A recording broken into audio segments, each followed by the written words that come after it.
Jason Abraham, and welcome to the Mendota Ranch. Well, welcome to the Mendota Ranch. Y'all are kind of on the deer feeder, and this is the pen where we feed the deer, the supplemental feeds. And so we just feed protein. So what I want to do today is kind of take y'all through deer management. You know, we did this last year and I want to do it again. A lot of people had questions about what wheat mids were, and that's what we feed. And you know, of course, the deer here they've got a lot of browse they can get onto. And remember, what we do is we do browse surveys, and the browse surveys is we check the browse and determine if it's over browsed or under browsed or whatever, and that's how we determine how many deer, you know, we need to harvest this year. So we've already done the helicopter survey. So we do a helicopter survey every year. Damn it. So we do a helicopter survey, you know, every year. And what the helicopter survey does, being that we do it every year, and we do the same lines and we do it the same time, and it's, you know, it's real important that we're real consistent about it. It gives us our numbers of deer we see each and every year, and that's extremely important. That way we track it from year to year, and we know what our deer counts are, mule deer and our whitetails. So we also supplement our deer. Now, we don't count, when we're doing forage surveys and stuff like that, we don't count supplement as anything. Supplement is just like it says, it's a supplement. And so we supplement wheat mids in these feeders. We do not feed corn. Everybody says, well, are you feeding corn? No, we do not. So corn has too much starch in it. Corn is actually bad for your deer. It really screws their stomachs up.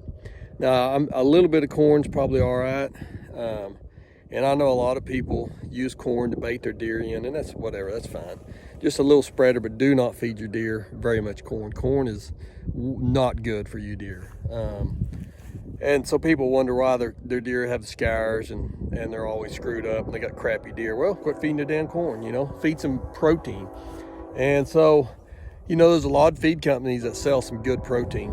I don't buy that, just because maybe it's because I feed too much, or I feed wheat mids. So wheat mids is a byproduct of a flour mill, and I'll take you over the commodity barn and show you what wheat mids look like in a pellet form.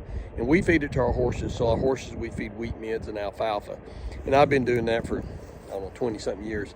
And the wheat mids just so happen to be like 14% protein, 8% fiber, and 3 or 4% fat, which is perfect for a deer. You know, deer doesn't need but, you know, like 10 or 12% protein. So we do supplemental feed them. I've got several of these feeders that hold about a couple thousand, you know, a ton a piece. And we've got a trailer. I'll show you the trailer and how we fill them and all.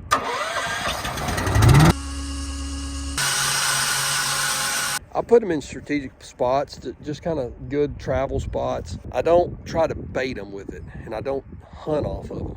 But I do use them to you know, to with my game cameras. So I use security cameras. So I use these like Rio Link security cameras.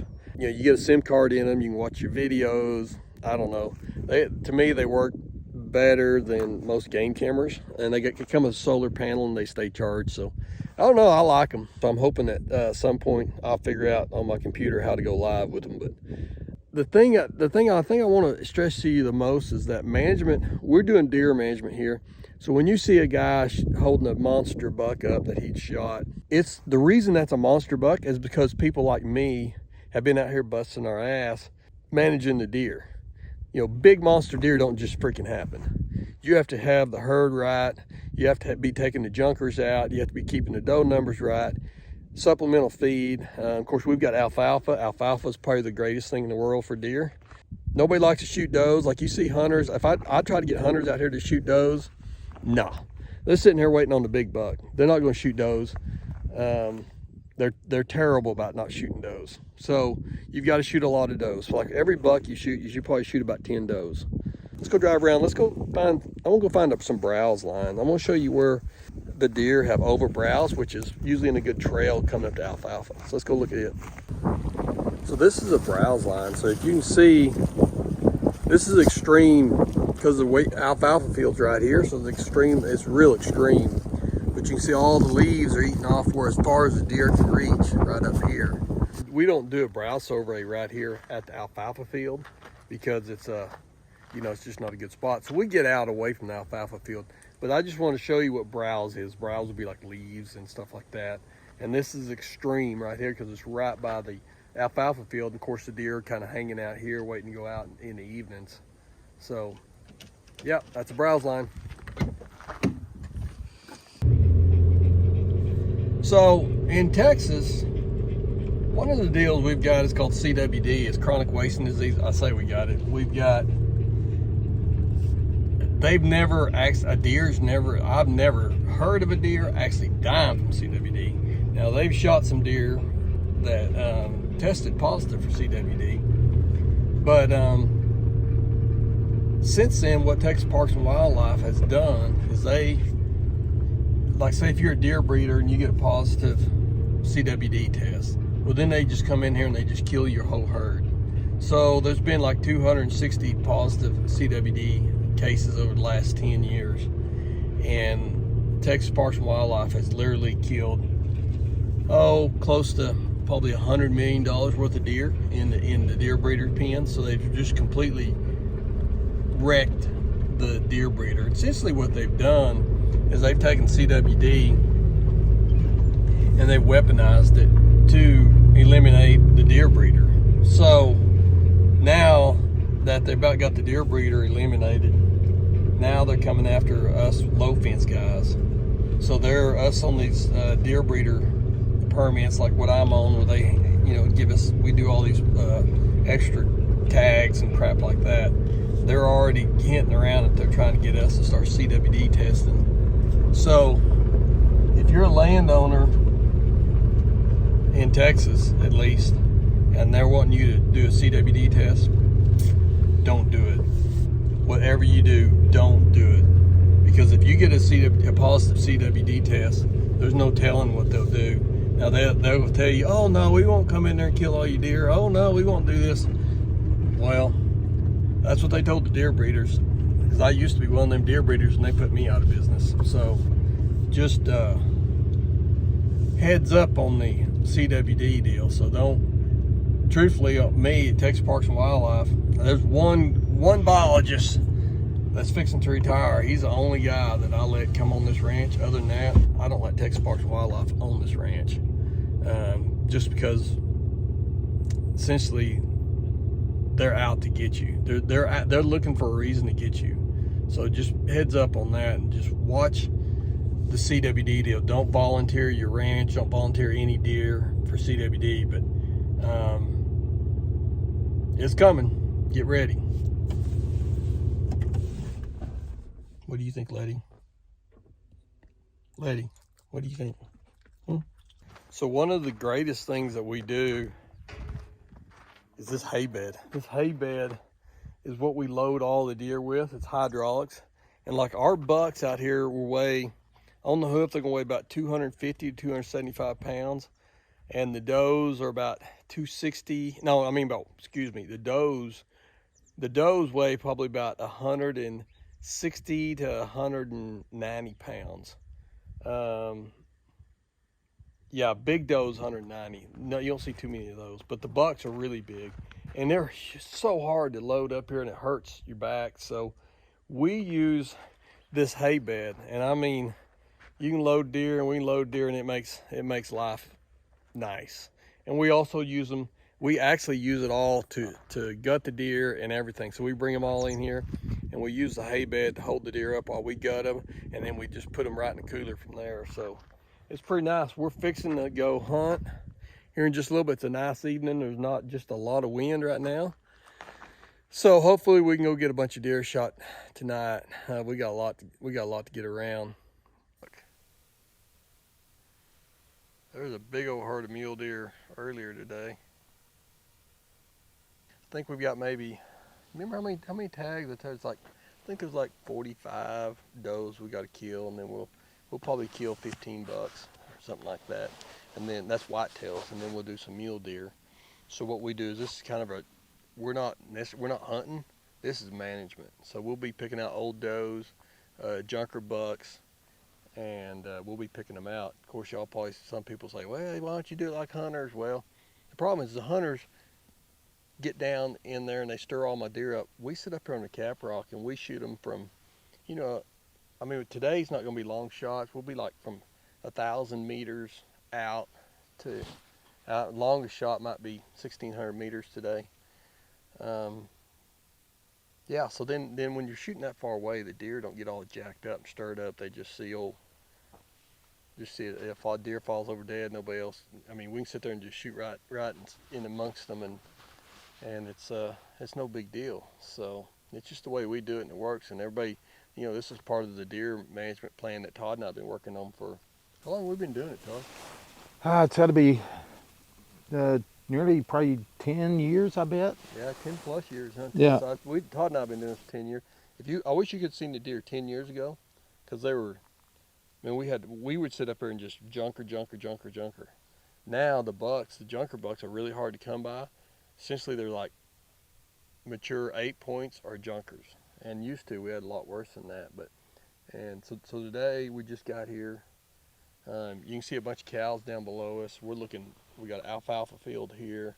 We got a couple protein feeders, but then we got all this creek bottom down here. So we'll be dispatching deer all over the place here shortly. So hopefully we get a handful of deer. It's a nice day, so kind of got to make these nice days work. But this is, truthfully, I mean, nobody wants to shoot a doe. Nobody likes shooting a doe.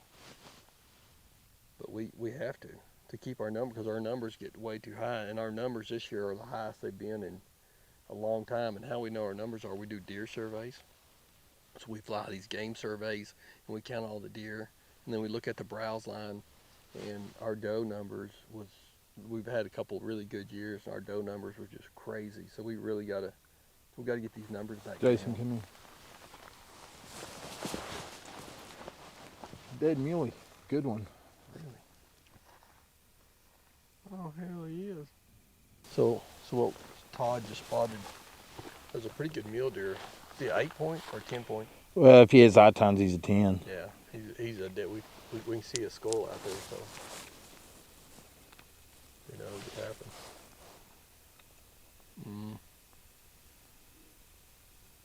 Is that old chocolate horns? No. Dang. It's a nice deer. He's young too. Oh, he is. Golly, I bet he's not. I'm with you. He 2? He could be 2.5. He might be younger than that.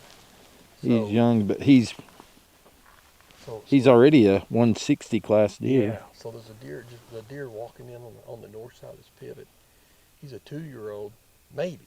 He might be a yearling. I mean, he's young, and he's a 160-inch 10 point right now. So that's what we like to see. I mean, he's a beautiful deer for being that young. He's going to be a monster. If he lives to be 4 or 5, yeah, he's going to be a big deer. I don't know. He's a mature buck, but boy, he sure doesn't have much. His right side is junk. He might just be broke off, huh? He's a 10. I think he's broke. I think that right side. Yeah, broke, that right side. That his G4 is broke. Yeah, that's what it looks like. Yeah. Well, he lives another day. How Bonnie doing? She's doing better. She's got viral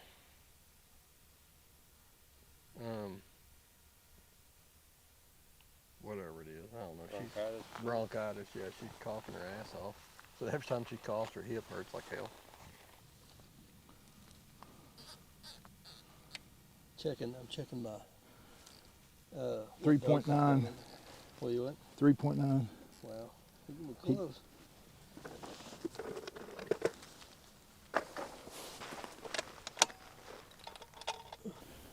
I just hold 4 meals and be about 0.5 left. Hold 4 meals. Yeah. Above you? Yeah, you're on 4, right? 3.9? Yeah, I'm on 3.9. Yeah. I'm going 4. Yeah. What's my wind? It's gonna be about a 0.6 left. 0.6, yeah. Okay. Where you stopped? Right there. Right there. 0.6. Hit him. Ooh. Yeah, 0.6. Yep, done it. That goes. Dropped him in the tracks. You on it? 0.6.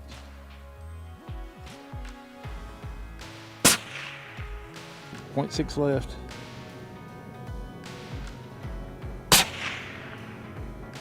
Yeah, other way. Shoot that broadside one.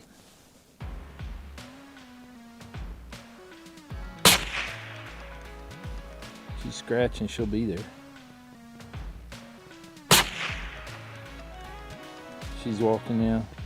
Yep, she stopped. There Yep, we go. yep, that got her. Aim top of her back, shoot the one to the left.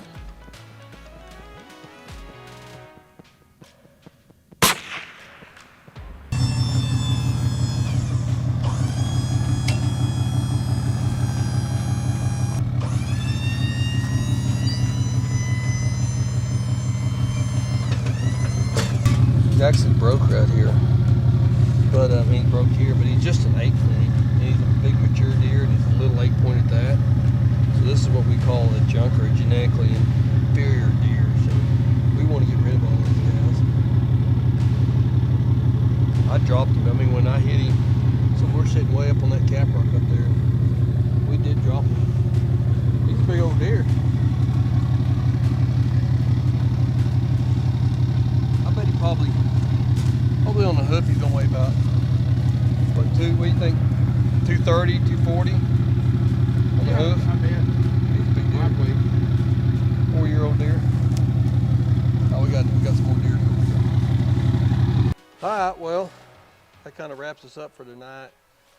So I hope you learn a little bit more about how we manage deer out here with the feed and how we do the protein feeders and kind of how the equipment works. And then the main thing is, you know, taking out the bucks. You know, you can tell by the bucks with the antlers. You know, the genetically inferior deer is what we really hammer on, and that's what we shoot a lot of. And then the does, we try to take a lot of the older does. Sometimes, you know, it's harder to do with the older does. But the main thing on the does is just keep your numbers down. And so, you know, we talked about how you look at your browse line and how we do browse surveys and stuff like that. And that's really important on keeping our numbers right. And so, like I said, you know, on our deer, white-tailed deer numbers, on this ranch here, we like to keep the mule deer and the whitetail pretty even, so about 150 head apiece is kind of an average. And so the whitetails, we're up about 200 right now, so we got a lot of deer to take care of. So, all right. Well, hope you like it.